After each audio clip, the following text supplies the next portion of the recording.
የተሰማራሁት በደብረ ብርሃን ከተማ የታክሲ አገልግሎት ወይንም በባጃጅ ስራ በኤሌክትሪክ የባጃጅ ስራ ነው ተዳደረው እና ሰባተኛውን ጠቅላላ ምርጫ ለማድረግ ዝግጅቴን አጠናቅቄያለሁ። ይሄ ምርጫ ለኔ ልዩ ትርጉም አለው።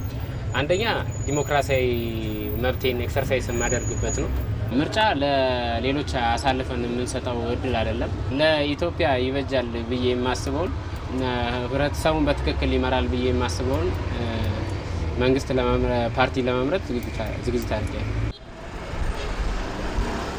ሰባተኛ ጠቅላላ ምርጫ እንደ ደብረ ብርሃን ከተማ ያው የሚጠበቅብንን የዜግነታችንን ለመምረጥ የምርጫ ካርድ ወስደናል። ያንንም የወሰነው የምርጫ ካርድ ያው ምርጫ ካርድን ወስደን የመምረጫውን ቀን እየተጠባበቅን ያለንበት ቀን ነው። ይሄን ምርጫ ዲሞክራሲ መብታችንን የምናረጋግጥበት ስለሆነ ይጠቅመናል የምንለውን ፓርቲ ልንመርጥ ዝግጅታችንን ጨርሰናል። የምርጫ ካርድ ወስጃለሁ። ያው ምርጫውን ለመምረጥ ዝግጁ ነኝ፣ ሬዲ ነኝ። የምርጫውን ቀን በጉጉት እየጠበቅኩ ነው። የሚበጀኝን ህይወቴን ይለውጣል ይጠቅመኛል ብዬ የምለውን ሁን ምርጫ ለመምረጥ ዝግጁ ነኝ።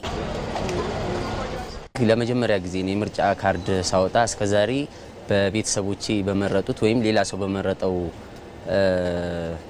ፓርቲ ነው ስመራ የኖርኩት። ምርጫ ካርድ በራሴ አውጥቼና እድሜ ደርሶ ለዚህ ቀን በመብቃቴ በጣም ደስ ብሎኛል።